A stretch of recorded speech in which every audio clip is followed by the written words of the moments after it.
Hello students, good morning.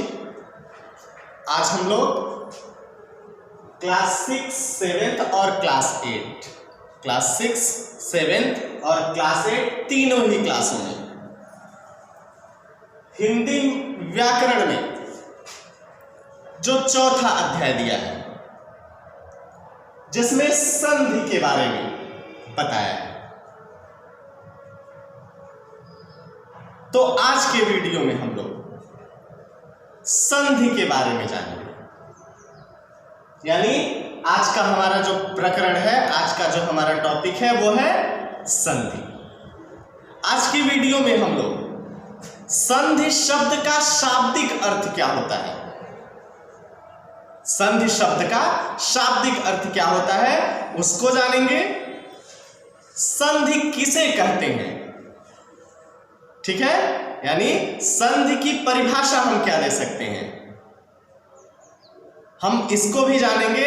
साथ ही संधि विच्छेद किसे कहते हैं इसके बारे में भी जानेंगे। तो सबसे पहले संधि शब्द का शाब्दिक अर्थ क्या है, संधि शब्द का शाब्दिक अर्थ क्या है। संधि शब्द का शाब्दिक अर्थ है मेल या जोड़।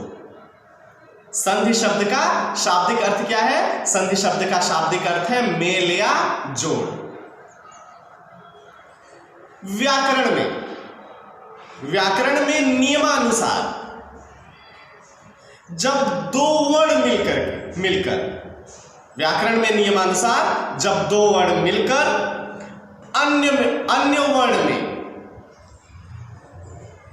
परिवर्तित हो जाते हैं तथा पहले शब्द का अंतिम वर्ण और दूसरे शब्द का पहला वर्ण मिलने से जो परिवर्तन या विकार होता है उसे संधि कहते हैं। उसे क्या कहते हैं, उसे संधि कहते हैं। मैं बताया कि संधि शब्द का शाब्दिक अर्थ क्या होता है, संधि शब्द का शाब्दिक अर्थ होता है मेल या जोड़। मैं बताया कि व्याकरण में नियमानुसार जब दो वर्ण मिलकर अन्य वर्ण में परिवर्तित हो जाते हैं तथा पहले शब्द का अंतिम वर्ण और दूसरे शब्द का पहला वर्ण मिलने से जो परिवर्तन या विकार होता है उसे संधि कहते हैं। हम उदाहरण के माध्यम से देखते हैं, उदाहरण देखते हैं।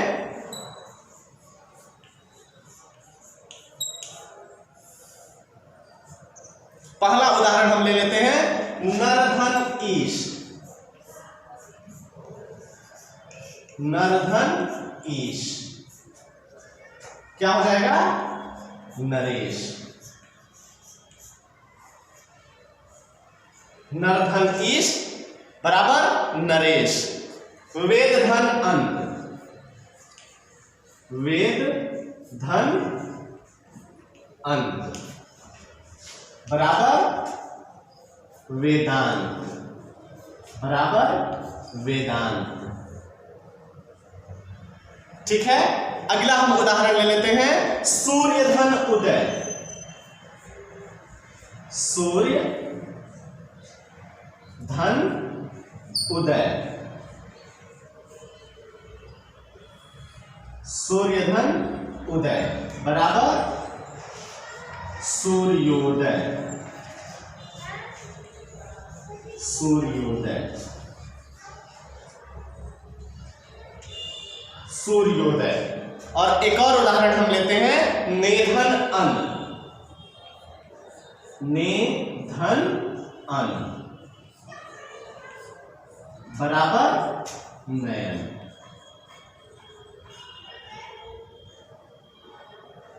बराबर नयन, नयन। ठीक है, चार उदाहरण मैं लिया।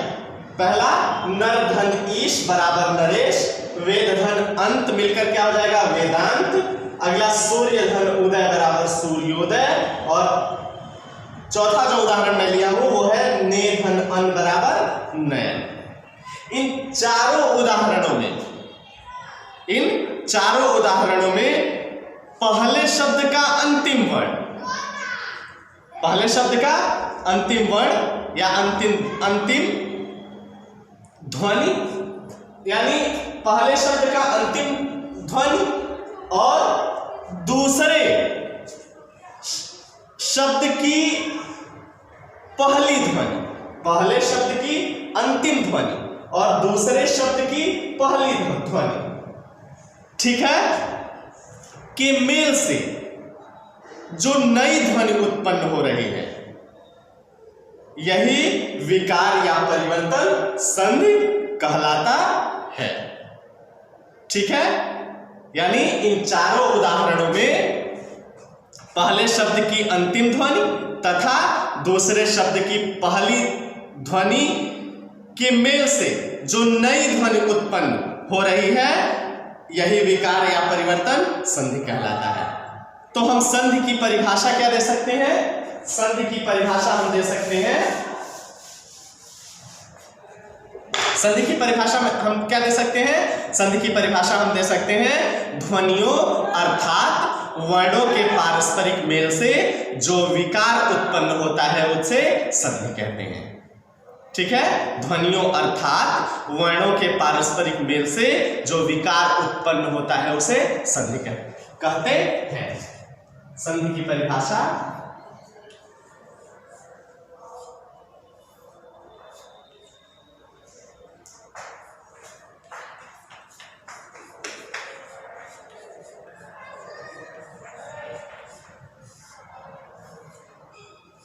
संधि की परिभाषा हम क्या देंगे?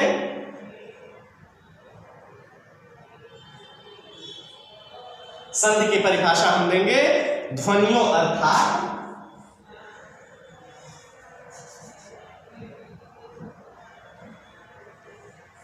ध्वनियों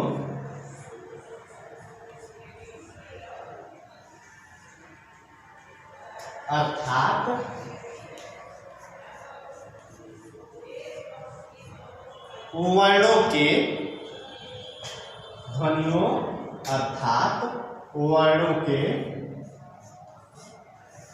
वर्णों के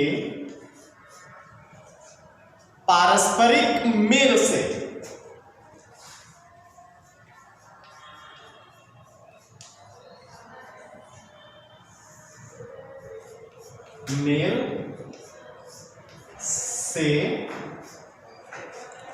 जो विकार उत्पन्न होता है,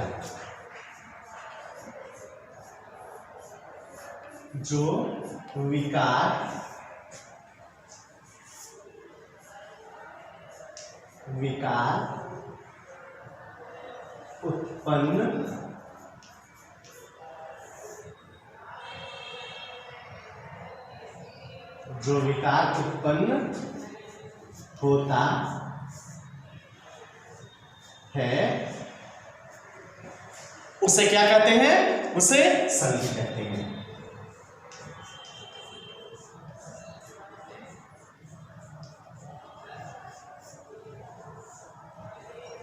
उसे संधि कहते